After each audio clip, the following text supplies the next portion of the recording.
Hello friends, कैसे हैं आप लोग सभी। मैं आपका दोस्त अमित कपूर अपने यूट्यूब चैनल दपासा में आप लोगों का स्वागत करता हूं। आज मैं क्लास 6 भूगोल चैप्टर नंबर 5 पृथ्वी के प्रमुख परिमंडल के बारे में पढ़ाने जा रहा हूं। इस चैप्टर में हम भूमंडल, वायुमंडल, जलमंडल और जीवमंडल के बारे में पढ़ेंगे और इनका मैं शाब्दिक अर्थ बता देता हूं जो ग्रीक भाषा से लिया गया है। भूमंडल को लिथियोस्फीयर कहते हैं और जिसका मतलब होता है पत्थर, और वायुमंडल को एटमॉस्फेयर कहते हैं जिसका मतलब होता है वाष्प। ठीक है। और जलमंडल को हाइड्रोस्फीयर कहते हैं जिसका मतलब होता है जल। ठीक है। और जो ये तीनों ही मंडल जो है जहां आकर मिलते हैं उसे कहते हैं जीवमंडल, जिसे कहते हैं बायोस्फीयर। इसका अर्थ होता है जीवन, जहां पे ये तीनों ही आकर मिलते हैं। तो आइए इस पाठ की हम शुरुआत करते हैं। जैसा कि आप पहले अध्याय में पढ़ चुके हैं कि पृथ्वी एकमात्र ऐसा ग्रह है जहां जीवन है। मतलब वो कह रहे हैं कि आप पिछले जो पार्ट है लेसन में आप जान चुके हैं कि हमारे सौर मंडल में बहुत से ग्रह हैं, लेकिन पृथ्वी ही एक ऐसा ग्रह है जिसपे जीवन मौजूद है। मानव यहाँ जीवित रह सकता है क्योंकि जीवन के लिए आवश्यक तत्व भूमि, जल तथा हवा पृथ्वी पर मौजूद है। पृथ्वी की सतह ऐसी है जिसमें पर्यावरण के 3 महत्वपूर्ण घटक आपस में मिलते हैं तथा एक दूसरे को प्रभावित करते हैं। पृथ्वी का ठोस भाग जिस पर हम रहते हैं उसे भूमंडल कहा जाता है। गैस की परतें जो पृथ्वी को चारों ओर से घेरे रहती है उसे वायुमंडल कहा जाता है, जहां ऑक्सीजन, नाइट्रोजन, कार्बन डाइऑक्साइड तथा दूसरी गैसें पाई जाती हैं। पृथ्वी के बहुत बड़े भाग पर जल पाया जाता है जिसे जलमंडल कहा जाता है। जलमंडल में जल की सभी अवस्थाएं जैसे बर्फ, जल एवं जल वाष्प सम्मिलित है। जीवमंडल एक सीमित क्षेत्र है जहां स्थल, जल और एवं हवा साथ मिलते हैं, जहां सभी प्रकार के जीवन पाए जाते हैं। तो वही मैंने कहा ना, जो भूमंडल है आपका और वायुमंडल है, जलमंडल है, जो जहां पे आके तीनों मंडल मिलते हैं वहां पे जीवमंडल कहते हैं। तो आइए हम पहले भूमंडल का विस्तार पूर्वक अध्ययन करते हैं क्या होता है। पृथ्वी के ठोस भाग को भूमंडल कहा जाता है। यह भूपट्टी की चट्टानें तथा मिट्टी की पतली परतों का बना होता है जिसमें जीवों के लिए पोषक तत्व पाए जाते हैं। पृथ्वी की सतह को 2 मुख्य भागों में बांटा जा सकता है। बड़े स्थल भूभागों को महाद्वीप के नाम से जाना जाता है तथा बड़े जलाशयों को महासागरीय बेसिन के नाम से जाना जाता है। विश्व के सभी महासागर आपस में एक दूसरे से जुड़े हुए हैं। चित्र 5.1 में विश्व के मानचित्र को देखिए। क्या सभी स्थलीय भूभाग एक दूसरे से आपस में जुड़े हुए हैं? समुद्री जल का तल सभी जगह समान होता है। स्थल की ऊंचाई को समुद्र तल से मापा जाता है जिसे शून्य माना जाता है। तो ये आप संसार का मैप दे सकते हैं, आपकी किताब में होगा, तो इसे आप ध्यान पूर्वक देखिएगा कि कैसे जो है ये नीला भाग जो है पानी के रूप में है, मतलब महासागरों के रूप में है, और ये जो आपको दिख रहे हैं छोटे बड़े महाद्वीप है। ठीक है। विश्व का सबसे ऊंचा शिखर माउंट एवरेस्ट समुद्र तल से 8800 मतलब 8848 मीटर ऊंचा है। विश्व का सबसे गहरा भाग प्रशांत महासागर का मैरियाना गर्त है जिसकी गहराई 11022 मीटर है। क्या आपने कभी कल्पना की है कि समुद्र की गहराई पृथ्वी के सबसे ऊंचे भाग से कितनी अधिक भी हो सकती है? तो आइए महाद्वीपों के बारे में हम देख लेते हैं, जो कि महाद्वीप होते क्या हैं और कितने होते हैं। पृथ्वी पर 7 प्रमुख महाद्वीप हैं। ये विस्तृत जल राशि के द्वारा एक दूसरे से अलग हैं। ये महाद्वीप एशिया, यूरोप, अफ्रीका, उत्तर अमेरिका, दक्षिण अमेरिका, ऑस्ट्रेलिया तथा अंटार्कटिका। चित्र 5.1 में विश्व के मानचित्र को देखिए तथा ध्यान दीजिए कि स्थल का बहुत बड़ा भाग उत्तरी गोलार्ध में पाया जाता है। तो ये जो हमने पीछे पढ़ा था ना, पिछले लेसन में हमने देखा था ग्लोब में कि पृथ्वी गोल नहीं है, थोड़ी ऊपर से और नीचे से चपटी है, और इस पे जो है हूबहू पृथ्वी का नमूना है। तो इसमें आप देख सकते हो उत्तर अमेरिका, दक्षिण अमेरिका, ऑस्ट्रेलिया, भारत, एशिया, ये सब देख सकते हैं इसमें कहाँ कहाँ है। ठीक है। एशिया विश्व का सबसे बड़ा महाद्वीप है। ये जो भाग है पीला, ये एशिया है, ये विश्व का सबसे बड़ा महाद्वीप है। यह पृथ्वी के कुल क्षेत्र के 1/3 भाग में फैला है। यह महाद्वीप पूर्व गोलार्ध में स्थित है। कर्क रेखा इस महाद्वीप से लेकर गुजरती है। एशिया के पश्चिम में यूरल पर्वत है जो इसे यूरोप से अलग करता है। यूरोप एक एशिया के संयुक्त भूभाग को यूरेशिया, यूरोप प्लस एशिया कहा जाता है। यूरोप एशिया से बहुत छोटा है। यह महाद्वीप एशिया के पश्चिम में स्थित है।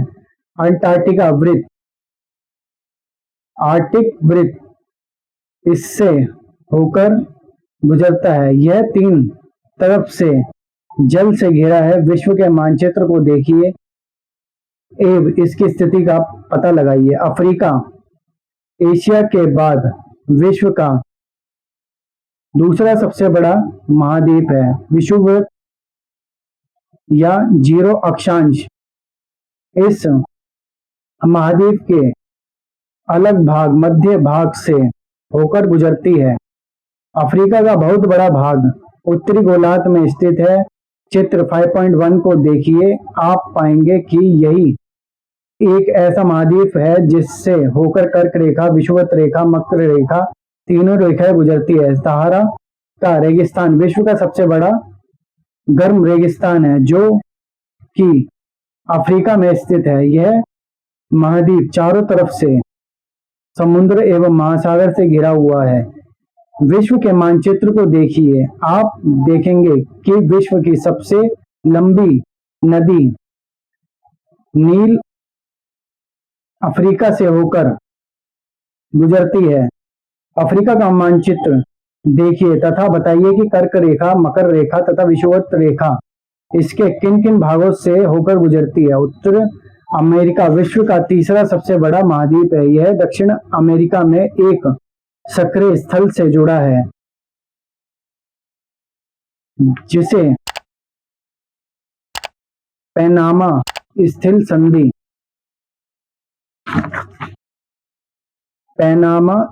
संधि कहा जाता है। यह महाद्वीप पूरी तरह से उत्तरी एवं पश्चिमी गोलार्ध में स्थित है। यह महाद्वीप 3 महासागरों से घिरा है। क्या आप इन महासागरों के नाम बता सकते हैं? दक्षिण अमेरिका का अधिकांश भाग दक्षिण गोलार्ध में स्थित है। इसके पूर्व एक पश्चिम में कौन से 2 महासागर स्थित है? विश्व की सबसे लंबी पर्वत श्रृंखला एंडीज इसके उत्तर से दक्षिण की ओर फैली हुई है। दक्षिण अमेरिका में विश्व की सबसे बड़ी नदी अमेज़न बहती है। ऑस्ट्रेलिया विश्व का सबसे छोटा महाद्वीप है जो कि पूरी तरह से दक्षिणी गोलार्ध में स्थित है। यह चारों तरफ से महासागर समुद्रों से घिरा है। इसे द्वीपीय महाद्वीप कहा जाता है। अंटार्कटिका एक बहुत बड़ा महाद्वीप है जो कि दक्षिण गोलार्ध में स्थित है। दक्षिण ध्रुव इस महाद्वीप के मध्य में स्थित है। चूंकि यह दक्षिण ध्रुव क्षेत्र में स्थित है, इसलिए यह हमेशा मोटी बर्फ की परतों से ढका रहता है। यहाँ किसी भी प्रकार का स्थानीय मानव निवास नहीं है। बहुत से देशों के शोध केंद्र यहाँ स्थित है। भारत का भी शोध संस्थान यहाँ है। इसके नाम है मैत्री तथा दक्षिण गंगोत्री के मतलब जो 7 महासागर है उसमें से 6 ही महासागर जो है महाद्वीप जो है रहने लायक है, और बाकी के जो महाद्वीप जो बाकी का एक महाद्वीप है अंटार्कटिका, वो बहुत ही मतलब शून्य तापमान में है। वहां पे जो है मनुष्य जीवन संभव नहीं है, इसलिए जो है वहां पे जो बाकी महाद्वीपों के जो है अमेरिका है, ठीक है, और जो बाकी देश वगैरह है उन्होंने अपने शोध संस्थान वगैरह वहां खोले हुए हैं, ठीक है, और बाकी जो है वहां पे रहता नहीं है कोई भी।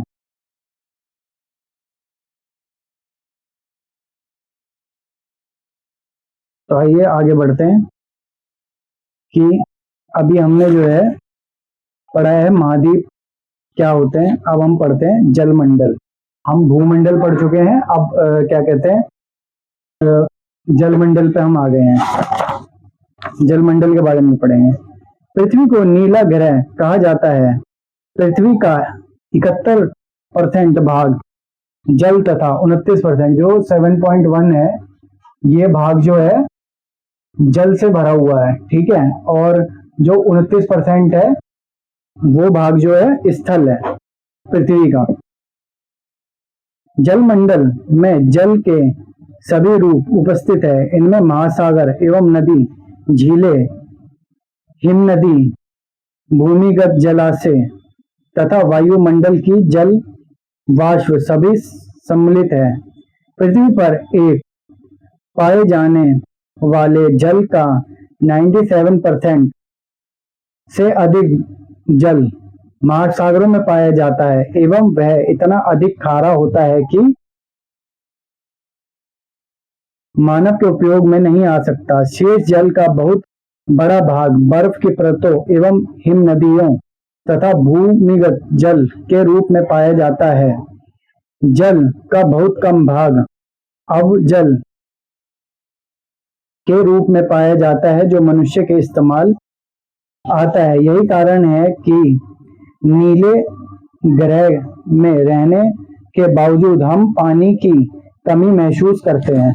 जो वो बता रहे हैं जो 31% जो जल है पृथ्वी पर मौजूद है इसका 71% का 97% जो है जल जो है वो महासागरों क्या है, ठीक है, और जो महासागरों के रूप में है, और जो 3% जल है वही जो है हमारे उपयोग के ही रूप में है, और वो भी 3% जो है वो जो है बर्फ के रूप में, परतों के रूप में और भूमिगत जलाशयों के रूप में पाया जाता है जो 3% जल है। तो आइए हम महासागर के बारे में पढ़ते हैं। महासागर जलमंडल के मुख्य भाग हैं। ये आपस में एक दूसरे से जुड़े हुए हैं। महासागरीय जल हमेशा गतिशील रहता है। तरंगे, ज्वार भाट तथा महासागरीय धाराएं महासागरीय जल की 3 मुख्य गतियां हैं। बड़े से छोटे आकार के आधार पर क्रमशः 5 महासागर प्रमुख है। प्रशांत महासागर है, अंटार्कटिका महासागर है, हिंद महासागर है, दक्षिणी महासागर है तथा अंटार्कटिक महासागर है। तो ये जो है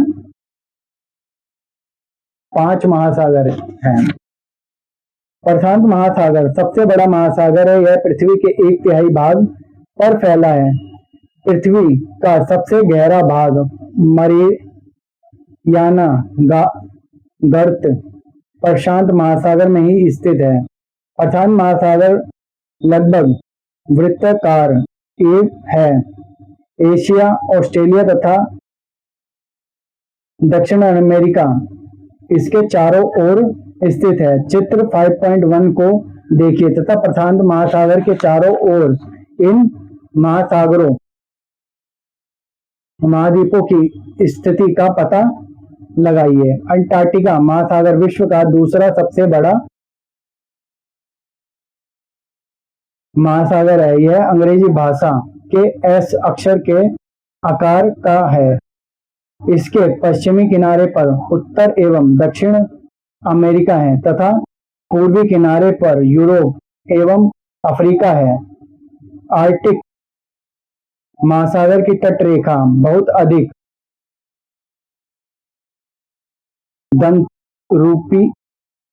दंतुरित है। ये जो है आप इसमें देख सकते हैं चित्र में, दंतुरित है। ठीक है,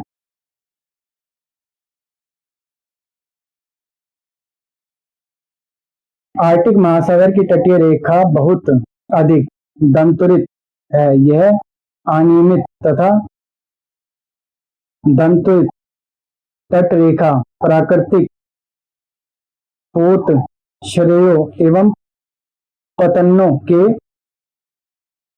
लिए आदर्श स्थित है। व्यापार की दृष्टि से यह सबसे व्यस्त महासागर है। हिंद महासागर ये एक ऐसा महासागर है जिसका नाम किसी देश के नाम पर यानी भारत के नाम पर रखा गया है। यह महासागर लगभग त्रिभुजाकार है। इसके उत्तर में एशिया, पश्चिम में अफ्रीका तथा पूर्व में ऑस्ट्रेलिया स्थित है। दक्षिण महासागर अंटार्कटिका महाद्वीप के चारों ओर से घेरता है। यह अंटार्कटिक महाद्वीप से उत्तर की ओर 60 दक्षिणी अक्षांश तक फैला है। आर्कटिक महासागर उत्तर ध्रुव वृत्त में स्थित है तथा यह उत्तर ध्रुव के चारों ओर फैला है। यह प्रशांत महासागर से छिछले जल वाला एक सक्रिय भाग से जुड़ा है जिसे बेरिंग जल संधि के नाम से जाना जाता है। यह उत्तर अमेरिका के उत्तरी तटों तथा यूरेशिया से घिरा है। तो हमने ये जो है महासागरों के बारे में जाना। अब आगे बढ़ते हैं, वायुमंडल किसे कहते हैं। तो आप एक चित्र देख सकते हैं, इसमें जो है वायुमंडल की 5 परतों के बारे में दे रखा है। तो उन्हीं के बारे में हम देखेंगे, आप अपनी किताब में देखिएगा। ठीक है, पहले जो आता है वो शोभ मंडल आता है, फिर संताप मंडल आता है, फिर मध्य मंडल आता है, फिर अयान मंडल आता है, फिर सबसे बाहर आता है बाह्य मंडल। तो देखते हैं, वायुमंडल हमारी पृथ्वी चारों ओर से गैसों की एक परत से घिरी हुई है जिसे वायुमंडल कहते हैं। वायुमंडल की यह पतली परत इस ग्रह का महत्वपूर्ण एवं अटूट भाग है। यह हमें ऐसी वायु प्रदान करती है जिससे हम लोग सांस लेते हैं। यह वायुमंडल हम लोगों को सूर्य की कुछ हानिकारक किरणों से बचाता है। वायुमंडल 1600 किलोमीटर की ऊंचाई तक फैला हुआ है।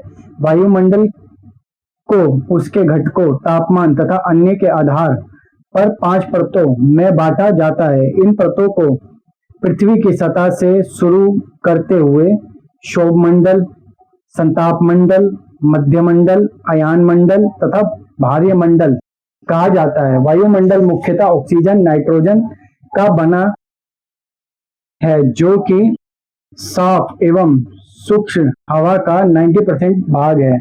अयान मंडल के अनुसार नाइट्रोजन 78% है, ऑक्सीजन 21% है तथा दूसरी गैसें कार्बन डाइऑक्साइड, ऑर्गन इत्यादि की मात्रा 1% है। इनको मिला के 100% होती है।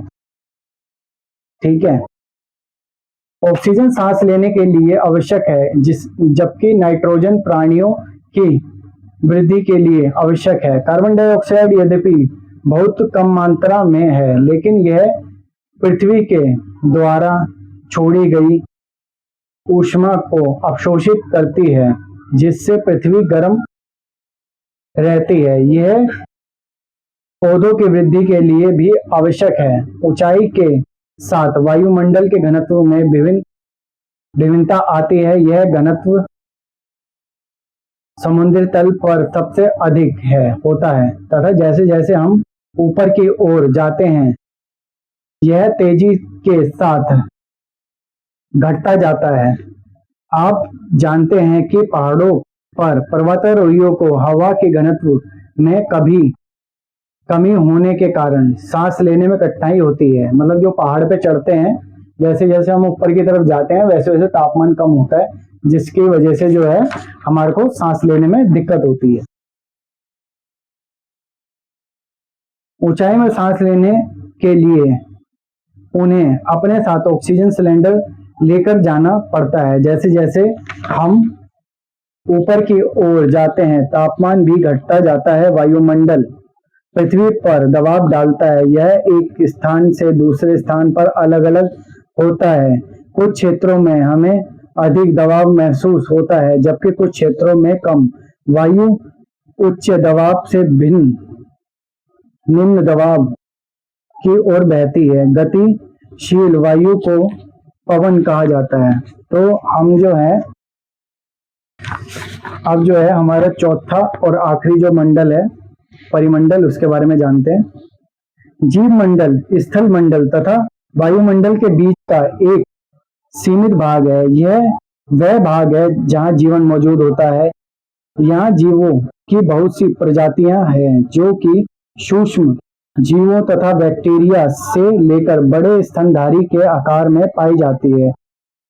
मनुष्य सहित सभी प्राणी जीवित रहने के लिए एक दूसरे से तथा जीव मंडल से जुड़े हुए हैं। जीव मंडल के प्राणियों को मुख्यतः दो भागों जंतु जगत एवं पदप जगत में विभक्त किया जा सकता है। पृथ्वी के ये तीनों परिमंडल आपस में पारस्परिक क्रिया करते हैं तथा एक दूसरे को किसी न किसी रूप में प्रभावित करते हैं। उदाहरण के लिए लकड़ी तथा खेती के लिए वनों को काटा जाए तो उसे ढुलाऊ भाग पर मिट्टी का कटाव तेजी से होने लगता है। इसी प्रकार प्राकृतिक आपदाएं जैसे भूकंप से पृथ्वी की सतह में परिवर्तन होता है। हाल ही में सुनामी के कारण अंडमान निकोबार द्वीप समूह का कुछ भाग पानी में डूब गया है। झीलों तथा नदियों में प्रदूषण पदार्थों के प्रवाहित होने से उनका जल मानव के इस्तेमाल लायक नहीं रह जाता। यह जल दूसरे जीवों को भी नुकसान पहुंचाता है। उद्योगों, तापीय विद्युत संयंत्रों तथा गाड़ियों का उत्सर्जित पदार्थ वायु को प्रदूषित करता है। कार्बन डाइऑक्साइड वायु का एक महत्वपूर्ण घटक है, लेकिन कार्बन डाइऑक्साइड की मात्रा में वृद्धि के कारण पृथ्वी के तापमान में वृद्धि हो रही है। इसे वायुमंडलीय ताप कहा जाता है। इसलिए भूमंडलीय, वायुमंडलीय, जलमंडलीय के बीच में प्राकृतिक संतुलन को बनाए रखने के लिए पृथ्वी के संसाधनों के सीमित उपयोगों की आवश्यकता है। मतलब वो बता रहे हैं कि हम जो मानव है अपने फायदे के लिए अंधाधुंध जो है इस्तेमाल करता है।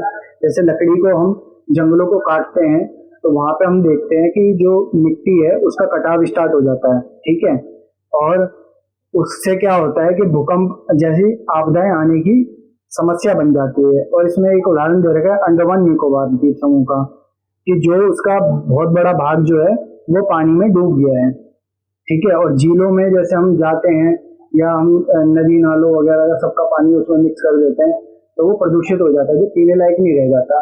तो उससे क्या है, जो मछलियां वगैरह और जो उसमें रहने वाली चीज है उसको नुकसान पहुंचता है। ऐसे ही जो हमारा गाड़ियों का प्रदूषण है वो निकलता है, उद्योगों का प्रदूषण निकलता है, तो वायु में हम देखते हैं कि सांस लेने लायक नहीं रहती और वो अशुद्ध हो जाती है। तो उसका उदाहरण दे रखा है। और इसमें जो है एक चित्र दे रखा है जिसमें ये जो है स्थल मंडल दिखा रखा है, ये वायुमंडल दिखा रखा है और ये जलमंडल दिखा रखा है, ठीक है। ये जो है जलमंडल दिखा रखा है और ये जो है ये जीव मंडल दिखा रखा है। तो इसी के साथ ये जो है हमारा पाठ खत्म होता है। तो उम्मीद करता हूँ ये पाठ आपको पसंद आया होगा। अगर आपने इससे पहले की मेरी वीडियो नहीं देखी है तो आप मेरे प्लेलिस्ट में जाकर इससे पहले के लेसन देख सकते हैं। धन्यवाद।